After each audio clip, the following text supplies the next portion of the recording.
కోపం వచ్చినప్పుడు అలాగ అదొక వేవ్ లాగా వస్తుంది, కింద నుంచి ఒక బబుల్ లాగా, కింద నుంచి బబుల్ లాగా వచ్చి ఇట్ విల్ రైజ్, సర్ఫేస్కి రాగానే అదొక సునామీ లాగా అదొక మేనిఫెస్ట్ అవుతుంది. ఎక్కువ మంది ఈ వేవ్ యొక్క హైయెస్ట్ ఫామ్లో రికగ్నైజ్ చేస్తారు కోపాన్ని.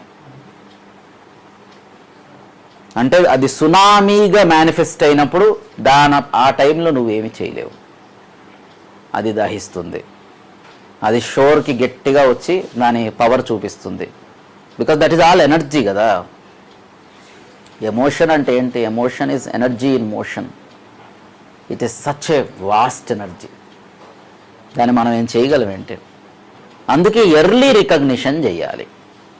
ఏదైనా, అది యాంగర్ అయినా, లస్ట్ అయినా, ఎనీ ఎమోషన్, ఫియర్ అయినా, ఎర్లీ రికగ్నిషన్